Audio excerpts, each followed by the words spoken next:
안녕하세요. 법이 빛나는 밤의 이시안 변호사입니다. 오늘은 미성년자와의 성관계 또는 조건 만남 그리고 성적인 이야기를 하면서 또는 사진, 동영상을 공유받는 경우 이러한 여러 가지 미성년자와의 성적 문제에 대해서 이야기해 드리려고 하는데요. 본인은 성인이지만 SNS나 게임을 통해서 알게 된 미성년자와 만나서 연애를 하게 된다. 이런 경우 요즘에 생각보다 많은 것 같습니다. 우린 서로 좋아서 했는데 이게 큰 문제야? 이렇게 생각하는 경우가 많은데요. 그렇지만 실제로는요, 그것은 너무나 쉽게 그리고 너무나 많이 적발되고 있습니다. 그래서 오늘은 미성년자와 성적 행동에 어떤 식으로 처벌되는지 그리고 내가 하는 행동들이 어떤 문제가 있는 것인지 정확한 기준을 설명드리도록 하겠습니다. 자, 우선 나는 안 걸릴 것 같았는데 나는 이게 걸릴 거라고 생각 못 했는데 이렇게 얘기하시는 경우가 있는데요. 적발되는 루트는 크게 두 가지입니다. 첫 번째로는 경찰 수사망에 바로 적발되는 경우가 있어요. 그러니까 보통 성인하고 미성년자가 성매매를 하거나 나체 사진을 주고받는 미성년자들이 나만이랑만 했을까요? 그럴 가능성은 거의 없습니다. 제가 했던 사건들을 비추어 보면 실제로 한 공판정에 그 미성년자와 성관계를 한 남성분들이 뭐 6명, 10명 이렇게 한꺼번에 재판을 받는 경우를 많이 봤어요. 적발된 이 사람만 수사를 하는 것이 아니고요. 그 여학생이 나와 있는 그 휴대폰 또는 계좌에 나와 있는 계좌로 돈을 보낸 내역에 있는 사람들은 전부 다 수사를 하게 됩니다. 그렇기 때문에 나는 그 여학생과 큰 문제 없었는데 그렇다 하더라도 나중에 여학생 휴대폰이 적발된 경우 단속이 될 가능성이 높다는 것을 알고 계셔야 될 것 같습니다. 자, 두 번째는 미성년자의 보호자가 알게 되는 경우죠. 이런 경우가 주로 연애를 했던 경우가 많습니다. 성인과 미성년자가 연애를 하다가 서로 맨날 이렇게 휴대폰으로 연락하고 할 거잖아요. 그러다가 보호자가 휴대폰을 확인하는 경우 또는 SNS 이런 것들을 단속하는 경우가 많은데요. 그때 부모님이 그 사실을 인지해서 경찰에 신고하게 되는 경우가 있죠. 물론 그 미성년 자녀는 신고하는 걸 원치 않는다라고 할 수도 있겠습니다만 그것은 중요한 게 아닙니다. 왜냐하면 미성년자와 성인의 경우에는요, 서로 동의하에 한 행동, 서로 좋아서 한 연애라 하더라도 처벌을 하고 있기 때문이죠. 이런 경우에는 해당 미성년자의 보호자분들께서 합의도 잘 해주지 않는 경우가 많기 때문에 초범이라 하더라도 실형을 피하기 어려운 경우가 많습니다.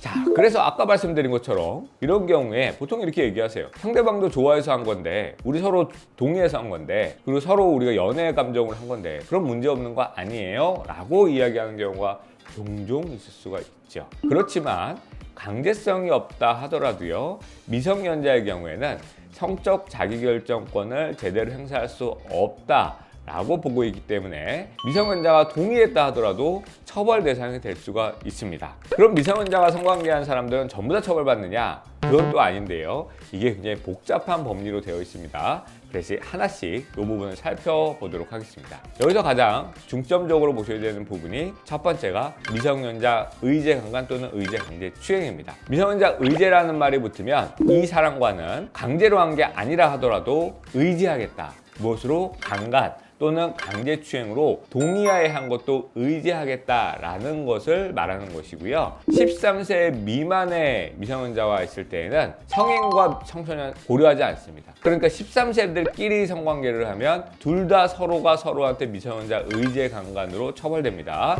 쌍방 모두 처벌되는 게 원칙이에요. 그런데 13세하고 16세 구간이 최근 법이 신설이 됐습니다. 이 경우에는요, 성인인 경우만 처벌합니다. 성인이 그러니까 19세 이상이 13세에서 16세 미만의 미성년자와 성관계를 했을 때에는 무조건 미성년자 의제 강간이 됩니다. 이때 처벌 추이가 맞지 않습니다. 미성년자 의제 강간은 초범이라 하더라도 구속될 가능성이 대단히 높기 때문에 이 부분을 주의하셔야 될 것 같습니다. 이렇게 생각할 수 있어요. 저도 그게 좀 꺼려져서 성관계까지는 안 했어요. 뭐 이렇게 애무만 하고요, 키스만 하고요, 스킨십만 했어요. 이렇게 얘기를 하는 경우가 있어요. 아까 제가 말씀드렸죠? 미성년자 의제 강간 그리고 미성년자 의제 강제추행이라는 것도 있습니다. 그렇기 때문에 성관계를 하지 않았다 하더라도 13세 미만의 미성년자와 연애를 하거나 동의하에 있었던 스킨십의 경우에도 모두 다 처벌의 대상이 될 수 있다는 것을 알고 계셔야 될 것 같습니다. 미성년자와 실제 만나지 않고 그냥 성적인 대화만 했거나 나체 사진이나 자위 영상 같은 것을 주고받았다, 이런 경우에는 괜찮을까요?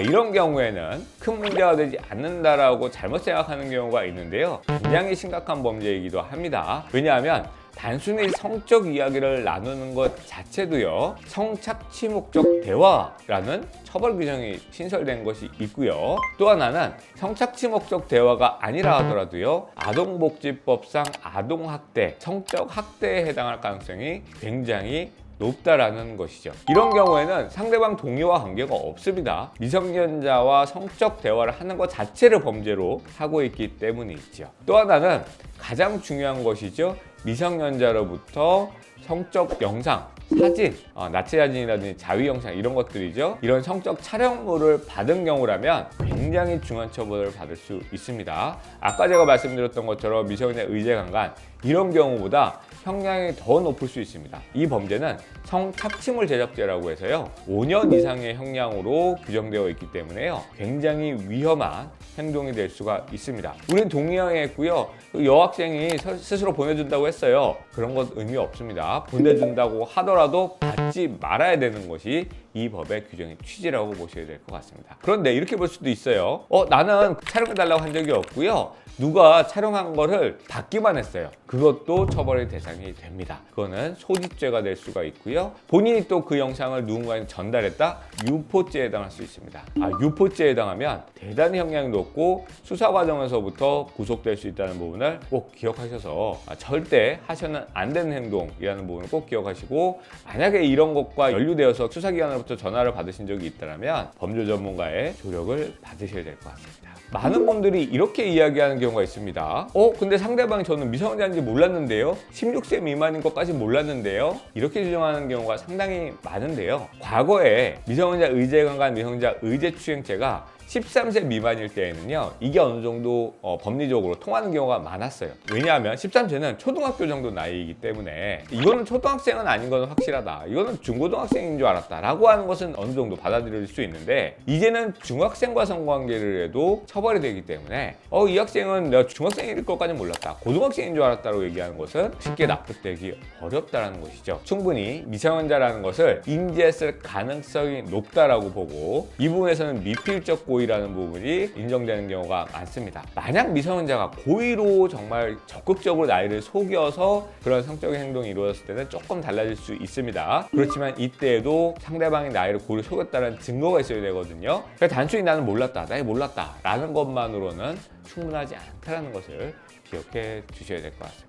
그렇지만 그때도 누가 봐도 외관상 너무 어려 보인다고 한다면 그런 경우에도 미성년자 의제강간 또는 의제강제추행으로 처벌될 가능성이 있습니다. 최근 우리 법의 흐름이 미성년자 의제강간, 미성년자 성매매, 그리고 성착취물 제작, 그리고 성착취물 소지, 그것도 유포, 이런 행동들은요, 초범이라 하더라도 실형이 선고될 가능성이 굉장히 높고요, 미성년자에 대한 보호를 굉장히 강화하겠다는 것이 최근에 법의 트렌드라는 것을 꼭 기억하셔서 이러한 일이 절대 없도록 하셔야 될 것 같고요.